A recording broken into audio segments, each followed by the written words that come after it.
Everyone is a theologian.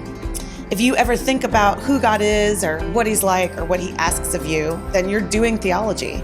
So we want to explore the lives and the stories of everyday theologians in Houston and explore what it looks like to take your faith outside of Sunday mornings and Bible studies and into the real world. And so we have started this, monthly version of theology on air called Everyday Theology. And today we are interviewing my dear friend, Olivia, formerly Armstrong, now Threatt. Is that how you say that's it. Yeah. Okay. I still have you in my phone as your maiden name, but I need to change that. But I'm Sarah Stone. I'm the executive director for Theology by the Pint, which is the overarching organization out of which this was born. And if you are interested in coming to our events, you just go to theologybythepint.org and you can find out everything you need to know about upcoming cool stuff that we're doing. We're always talking about something spicy. We're coming up into the election season now, and we've got a couple events about faith and politics, and then we're going to be talking about gender and identity, and then we have just a stump the panel one open Q&A coming up, so a lot of fun stuff. So check all that out on theologybythepint.org. But I want to get into it because I don't know how we're going to cram all of this into half an hour today, but Olivia and I have been friends for a few years now. You came to my backyard. We have a mutual friend who runs a ministry called Gastro Church, where they have intentional conversation over good food. And one of them was being hosted in my courtyard, and there was Olivia. And we hit it off, and the rest is history. So tell us just a little bit about you and what you do, a little bit, and then we'll get more into it a little bit later. But give us the intro. Who's Olivia? Sure. Well, thanks for having me. Yeah. I'm so excited to be here with you today, and I love what you guys are doing with theology on tap, and then Theology by the Pint.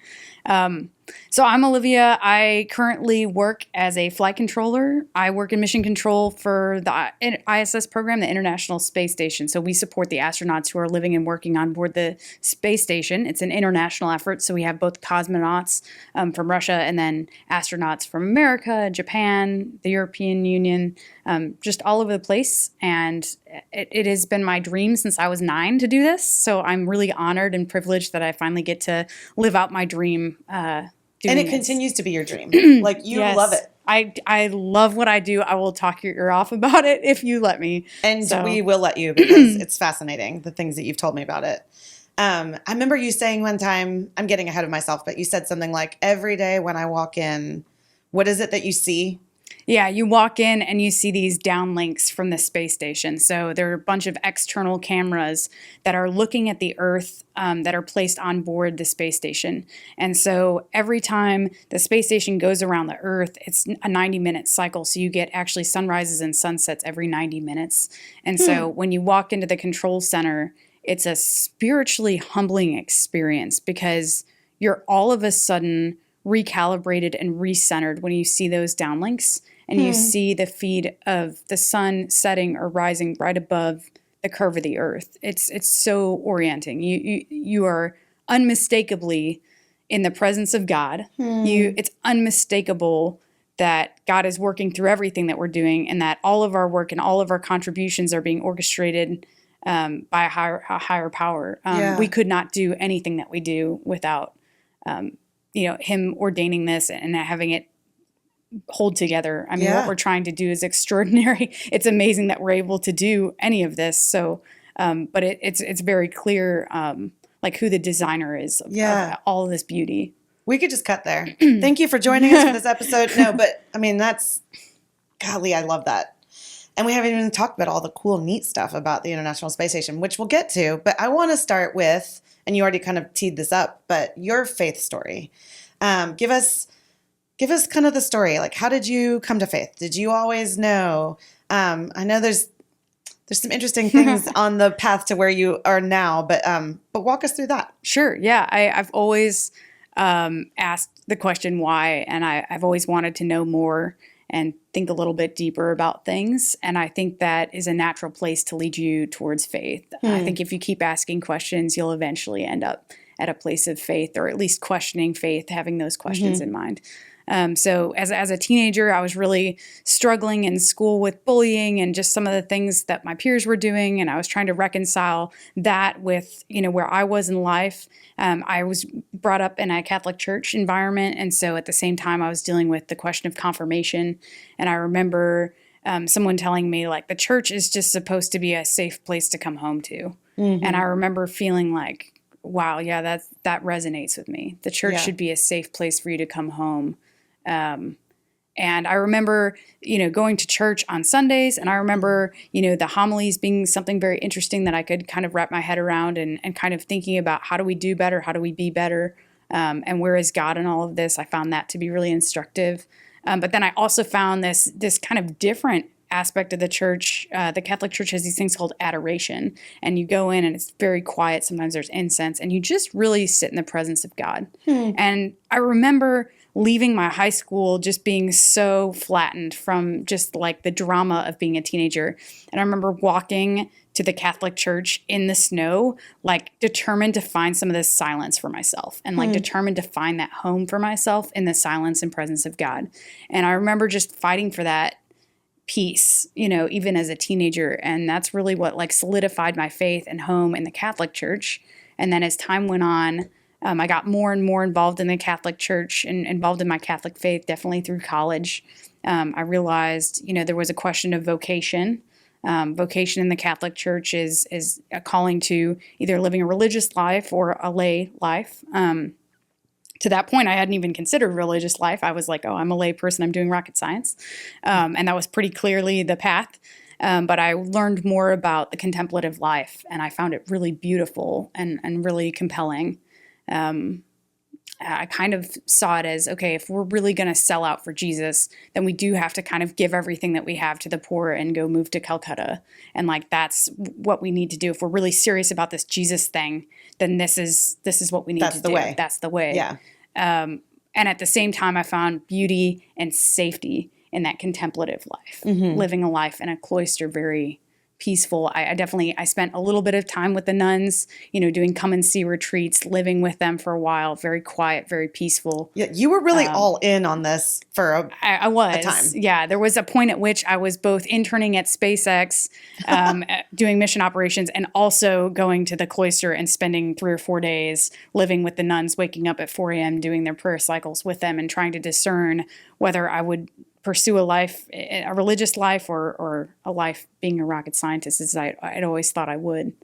So, as time goes on, I get more involved in the theology of the Catholic Church, and I find that I can't reconcile everything that's coming at me with the Catholic Church. I can't reconcile a lot of the teachings, particularly things like missing Mass on a Sunday, which would put you in a state of mortal sin, which means that you then can't receive communion, you're ineligible, and you need to go to confession before then you can be back in good graces with the church. I just found, that's one example of a mortal sin, but there are several that you can end up kind of falling into. I just found that I was never quite able to keep up with the rigor of having to go to confession and then go to confession, sin again, go to confession, try to make Mass before you sin badly enough again that you go back to confession. It's kind of this vicious cycle.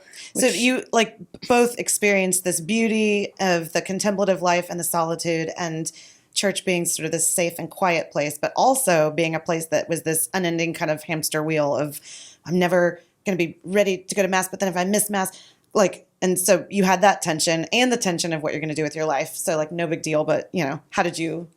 Yeah, where did you land on all of that? So I think as a scientist, it's really natural to want a rule book, right? And to really treat the Catholic Church as a list of rules. And I think that's really not the way that you need to approach the Catholic faith if you're going to work within that system and live within that system. I think the Catholic Church is so much more dynamic and beautiful than just a list of rules. But for me, I couldn't ignore that there was this mandatory list of rules and that I just kind of kept breaking and couldn't seem to get right. And when I moved down here to start my job, at this point I've discerned, okay, the religious life is not something that I'm going to be able to do just because I can't keep up with the rigor of the rules. And so I moved down here. I was looking for a community of believers, but couldn't find Catholics to live with. I actually called a Catholic church to see. She got stuck with Protestants, is what she's saying. I actually called to see if I could live with some nuns, and they said, no, you can't live with the nuns here. Go find someone your own age. I was 23. And so I did find some Protestant ladies that were also working full-time at NASA. So that worked out really well for me. And they, little by little, started asking these really good questions about where's the grace in your faith walk? Yeah. And when I thought about grace, and I'm still trying to understand it, Yeah. but I think the piece that was missing this whole time was like, the point is you're never gonna be able to follow all the rules. That's like right. there's a name for who bridges that gap, and his name is Jesus. Amen. So once I realized that, then I felt very free to kind of enter into this new spiritual system called Protestantism. And and I was able to work within that system and live within that system very freely, while also experiencing contemplative life of my own and having my own strong prayer life and going on silent retreats by myself. And so I was able to kind of integrate the things I'd learned in the Catholic Church and then also kind of live in the Protestant world. And I feel like now I kind of have the best of both worlds. Yeah. So You actually it's been a few months now, but did the, oh my gosh, I'm totally blanking on the name of it. The Camino de Santiago. Camino. Yes. Yeah, it was beautiful. I went with a bunch of Catholics, so I love them. I still love the Catholics. It was extremely contemplative and beautiful. Lots of time for prayer and just, my one prayer in that was just, God, show me more of who you are. Help me to know you and your heart better. And I feel like I got that. And I feel like God really listens when we ask him to show up and help us to be awake in the ways that we can see him. I feel like we get that response, and it was beautiful. She says that, and that did happen, but also along the way, it was very difficult. But we don't have to get into all that, because I want to talk about space and the International Space Station, and tell us, like, what do you actually do? Because once you told me this, then like the next 2 hours, I was just like, well, what about this? And how do they poop? And do they have sex? And I was asking all kinds of things. You're like, oh my gosh. Well, tell us about your actual job. Sure. So I work in mission control. Everyone has a call sign. My call sign is Ops Plan, Operations Planner. Okay. I think of it as like a master choreographer for all of the different dynamic activities that are happening on board the space station. So if you've got a spacewalk that's happening or a visiting vehicle that's coming or going to the space station, maybe you've got some payloads that are happening on board the space station. Maybe you've got research that's happening, on cancer drugs, or maybe you're sequencing DNA on board the space station, and you've got certain payload developers on the ground that are calling up during those operations. Maybe you're trying to study a specific galaxy and you're using a high-powered telescope on board the space station, and you can only look at that galaxy when it's you're in a dark night cycle, right? So every 90 minutes you're dark light. So I'm already exhausted just hearing you say this. Just right. Yeah, and maybe you've got, maybe you have to undock a specific vehicle at a specific time in order to hit the orbital mechanics right. So you're going to do that in the middle of the night. So then you've got these people going to bed at this time, but these people have to stay up to release this vehicle so that that vehicle can hit its orbit on the right time to get home. And so there's a lot of like moving pieces. You could see how this gets very complicated very quickly. And then you've got all of us on the ground trying to move the robotic arm or, do things that are, rather risky on board the space station. And so you're trying to get all of those moving parts to line up and move into the day successfully, into the week, into the month. And so as an operations planner, I take all these different inputs from everybody, including our international partners. So I'm talking to our Russian partners and our Japanese counterparts and our folks in Europe. And I'm taking all of their inputs and what they need, and then creating this master schedule that is all at once supposed to be efficient and kind to the humans on board. I was going to say, you also take care of them, making sure they get exercise and time. Yeah. And sleep. And tons of exercise, 2.5 hours in order to maintain your muscle density. I mean, it's very hard on your body to be in microgravity for a long period of time. Psychological conferences, to make sure that they're doing well psychologically, medical conferences, doing ultrasounds to make sure that their eyes are doing okay. Oh my goodness. Really, it's taking care of this human person in space. And also, at the same time, the priority is always how much, usable science can we get out of this laboratory, this orbiting laboratory. So say something about that, because I admit that I did not understand what the International Space Station was for, other than just it's cool, like that we can do that. But what's the purpose of people being up there at all? Yeah, that's a really good question. So, I mean, I would say like the primary purpose is us doing what we call like utilization or science. So let's say Eli Lilly, I'm just saying Eli Lilly in this case, but let's say Eli Lilly's coming up with a drug that is, the intention is that it's supposed to prevent osteoporosis, right? Our bones getting brittle and weak as we get old. Well, when you're in low Earth orbit, you don't have any weight on your bones. Like you have no stress on your bones unless you're exercising. And so we do see weakening of bones over time in our astronauts. And so that's a really good opportunity for us to say, oh, hey, there are these experimental drugs that could prevent this weakening, this brittleness from happening in your bones.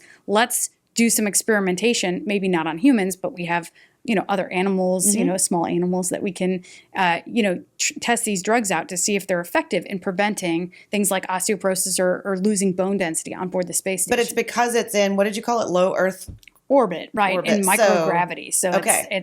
There's no, I mean, you and I would feel it as like zero gravity, right? Yeah.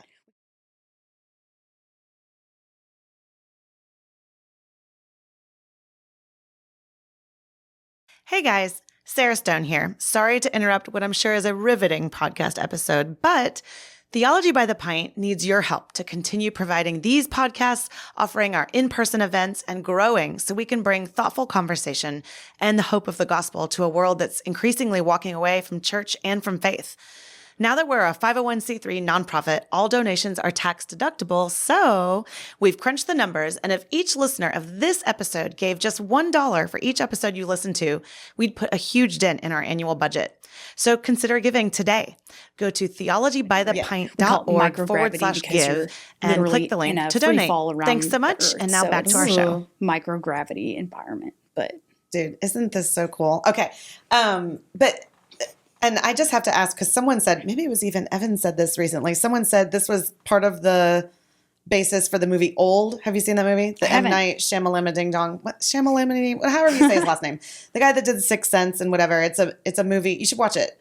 It's a movie about people that go to an island and they realize pretty quickly that time is moving differently there. Interesting. So they're aging very quickly. Yeah. And then I think the movie's been out long enough that I can say the spoiler that there's research being done, but everybody there realizes they have some sort of a malady, epilepsy or Alzheimer's or whatever, and then they're testing drugs on them. But because it's accelerated, they can get the information so much faster.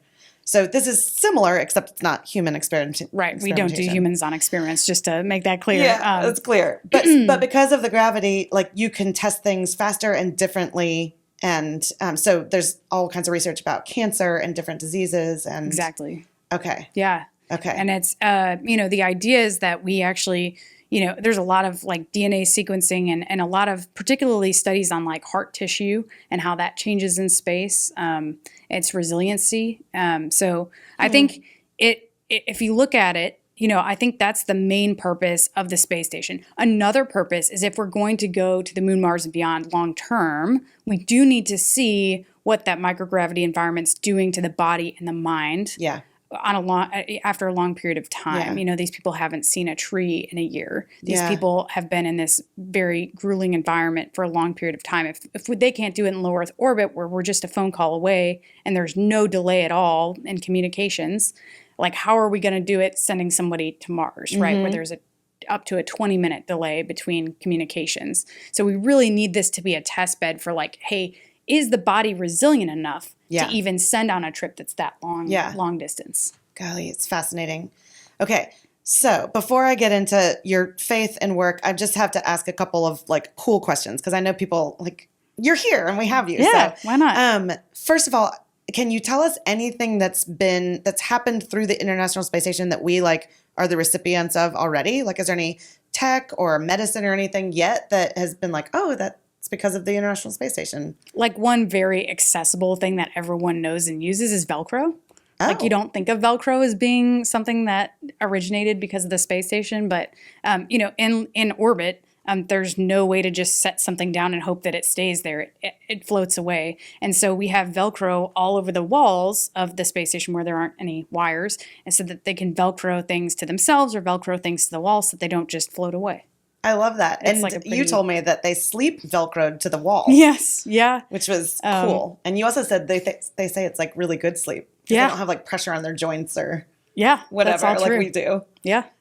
Is there any other kind of like fun fact that you can tell us, like the sleeping on a wall or like How do they go to the bathroom? Well, so before I talk about the bathroom, I will say that Yeah. the water that they drink is actually all the recycled urine. They have a urine recycling, and they say it's some of the best water that they've ever tasted. If you talk to an astronaut, they'll tell you it's some of the Wait. best. Okay, but hold on.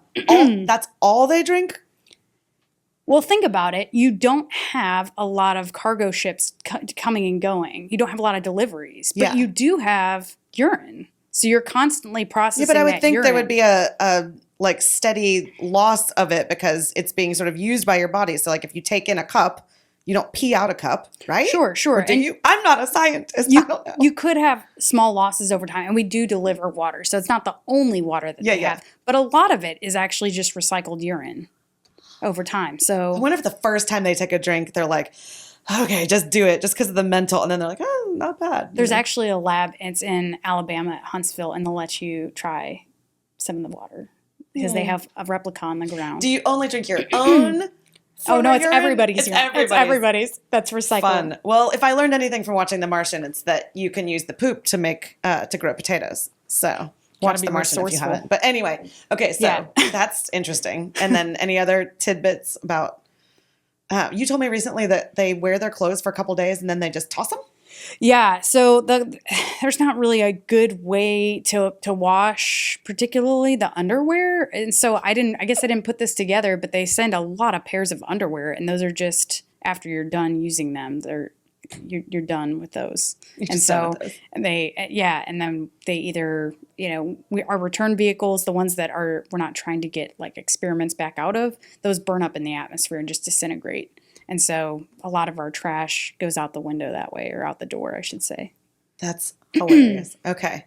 All right. Well, if you think of another cool tidbit, feel free to throw that in the mix. But the whole purpose of being here today is not just to talk about cool things about the International Space Station, but also to say, as a person of faith, I mean, and you really did, like, you were considering becoming a nun, so your faith is very important to you. How does that look at NASA? Like, how does that look when you're mixing and mingling with astronauts and the people at Mission Control? I mean, are you free to talk about that? Do they know? Do you feel weird? Like, what is that? Walk us through what that's like. Yeah, that's such a good question. I think we should all be considering this in our lives. I think this is part of the reason that maybe some people think it's unrealistic to be all in for Jesus without moving to Calcutta and selling everything. Yes. And I think what I had to learn quickly was that living out a life of faith within the station that God's called me to right now is so incredibly important, because that's how we are able to impact those around us and really, live our lives of witness, really. Yeah. So for me, I take it really seriously. I initially got a mentor who works in flight operations and is also a very strong Christian. That was one of my first. And if I'm correct, moves. we don't have to name her name if you don't want to, but she was actually on one of our panels. Yeah, she has Our been. science. She has Yeah. been. Yep. And she's incredible and just super smart, also lives a life of faith. So whenever I'm having a discrepancy or an issue or an obstacle that I'm facing, she's also lived that life of a flight controller who's worked in mission control, worked under those pressures, and kind of knows my value system because she has that framework for herself. So I found a good mentor who's also living and walking that faith walk. And so if I have an issue, I can reach out to her and talk through that, which I have a lot, at least lately. And so for me, part of orienting myself, I talked about how when I first walk in the mission control room in the morning, you have those downlinks, those feeds of what's happening, looking at the earth from afar. And so that's very orienting right there. But before I even get in the room, I have a prayer that I say, and I'll read it out loud for you guys. So before I even go in mission control, I say, Lord, I know that you are here with me on console today. Help me to feel your comforting, strengthening presence. On my own, I'm incompetent to sit in this room, but to him who is able to do immeasurably more than all we could ever ask for or imagine. God worked through me this week to serve those around me, serve the partners at different centers, lead and show graciousness to those in the back room, and protected the dignity of the human person for our astronauts in space. Lord, help me to stay focused, calm, and grounded today. I pray for clarity of thought and wisdom in the areas of leadership and team coordination, decision-making, communications, systems knowledge, situational awareness, console management, problem-solving, attitude, effort, and integrity. Lord, help me to do the right thing and show your face to those around me. Lord, you are able. Use me. Lord, thy will be done. Ooh, that's really good. And part of that's from Ephesians 3, It is. which I put on your backpack before you went to the Camino. Yeah. Not like I made up Ephesians 3. I mean, that's, God's words. Sarah. But, so you put that together as a way to kind of center yourself and understand how you and God are working together before you even walk in. Yeah. And I think it's really important because I'm just one small piece of a very big thing that's happening. Yeah. And that God is ultimately in control of. These are That's human right. lives on the line. And our decisions can have big consequences. And I think everyone has to be very oriented and tuned into that.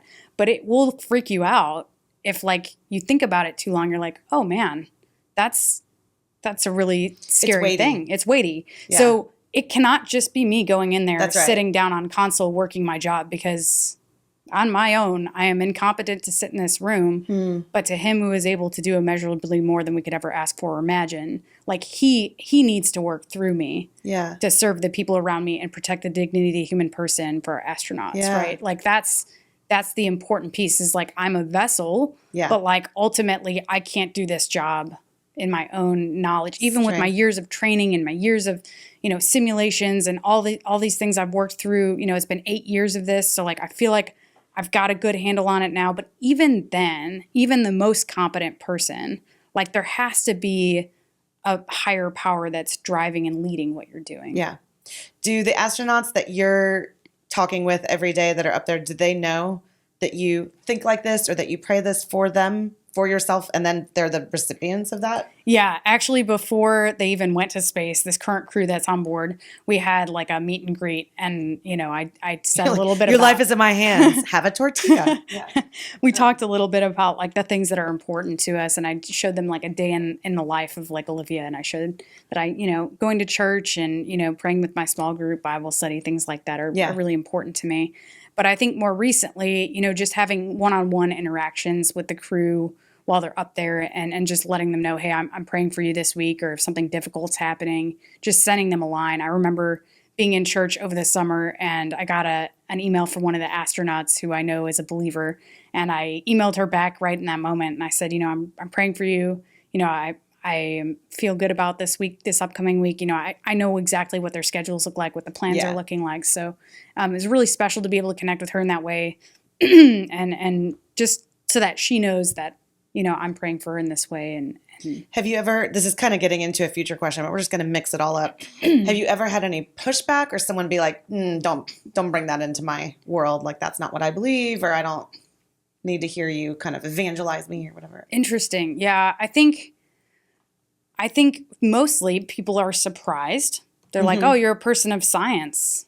Yeah. How do you reconcile that with your faith? Like, that doesn't make any sense. You're so rational. How could you come up with this? Thank you for that mild insult. Right. Okay. And for me, it kind of comes back to this, like, how are we even doing this? Right. Like, you got to think about this. Like, there's so much that could go wrong in space flight. There's so many ways this could not happen right. And yes, we're making good, informed decisions, and we're thinking safety first and crew safety and everything. And still, there is something larger than us that's holding this together and helping this to be successful, right? Yeah. And so for me, it's actually easier, I think, to defend my faith by walking them into the Mission Control Center and saying, pointing at it. Look at what's happening. Look at these downlinks. Look at these feeds. Like, this is coming from above right now, And for me, I think it's easier for me to make that argument than maybe someone who's not in my line of work. So I've found that it's actually maybe just a little bit easier for me to defend my faith in my current position than maybe it would be for other folks. I love that. Golly, we might have to have you back on and just talk about science and faith at some point, because we hear that all the time, right? Like, well, why aren't you? What's not attractive about Christianity? Well, I'm a person of science and reason. Yeah. Those things can actually coexist, it turns out. Interesting. You reason long enough and you end up. Yeah. Well, you started by saying that, which I loved. Yeah. Anything else you want to say about just how your faith interacts with your work?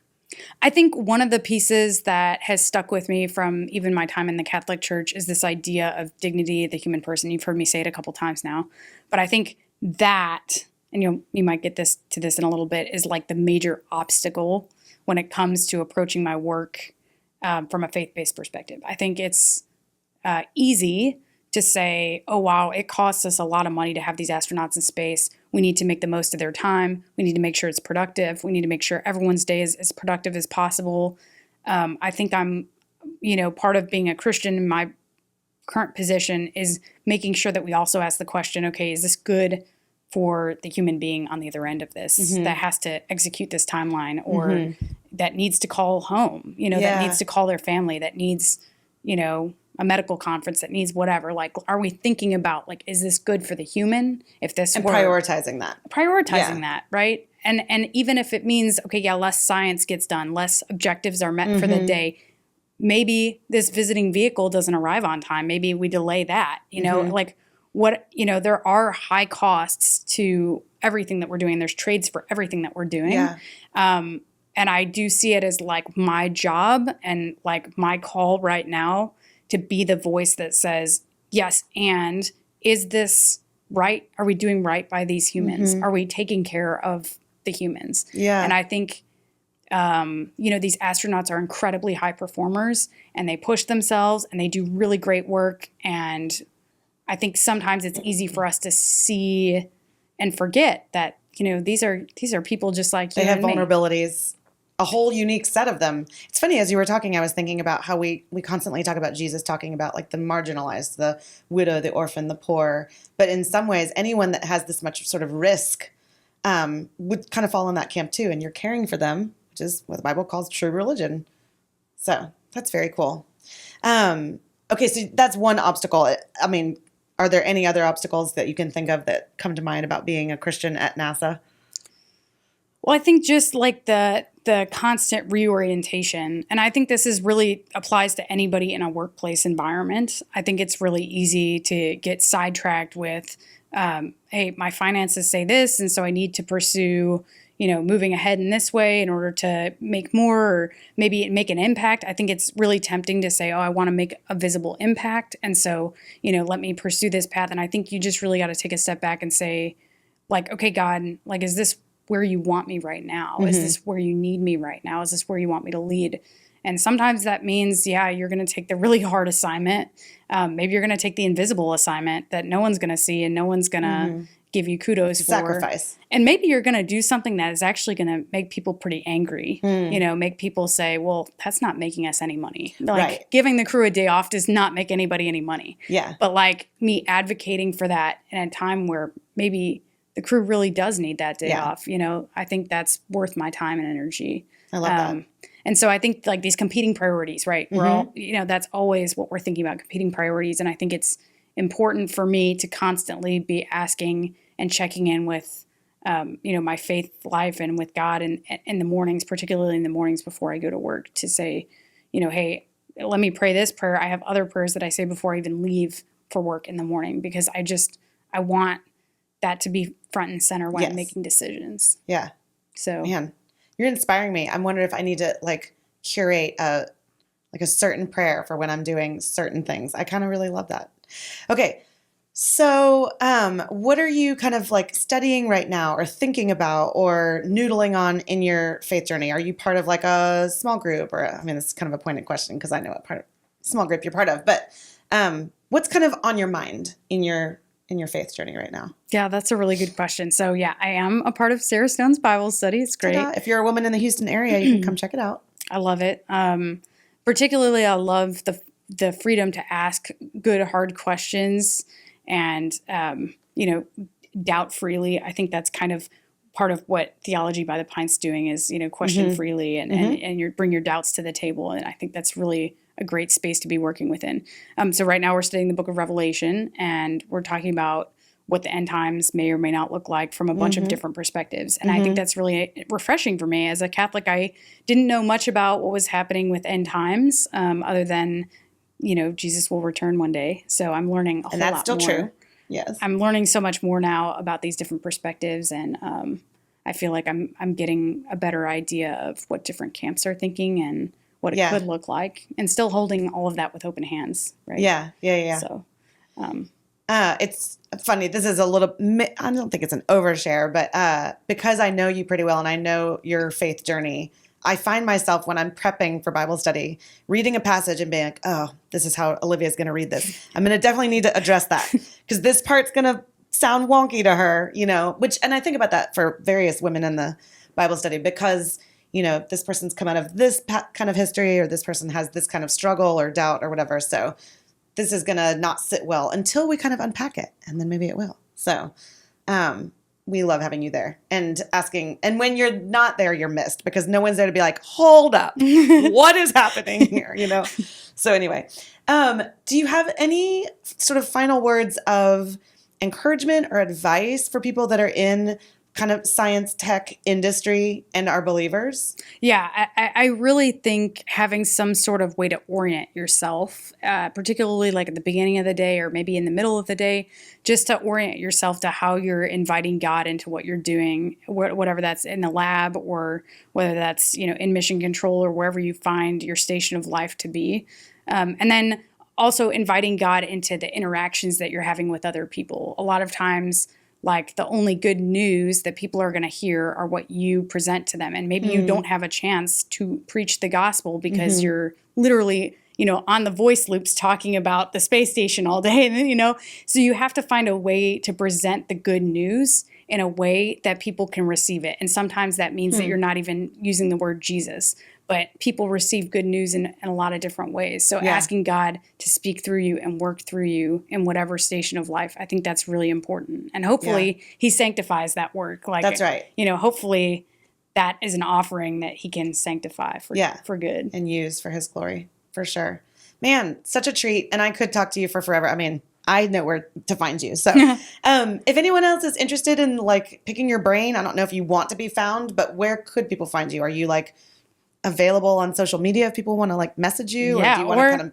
Or you can talk to Sarah. She has all my information. She knows how to find me literally I'll anywhere. tell you what she would say. No, I'm kidding. So I'm open to if people want to reach out. I'm on LinkedIn, Facebook, everything. So feel free. Threatt. That's so it. Like the word threat, but 2 T's at the end. So double threat. I'm not actually a threat. Yeah, no, she's not. I'm a Threatt. Threatt. Oh, that's cute. Okay, well, thanks guys for listening. Thank you for coming on. Sure, And as always, go to theologybythepint.org and find out about cool stuff that we're doing. Maybe you'll see Olivia at one of our upcoming events. And until we see you next time, we encourage you, as always, to question freely, think deeply, and disagree as needed.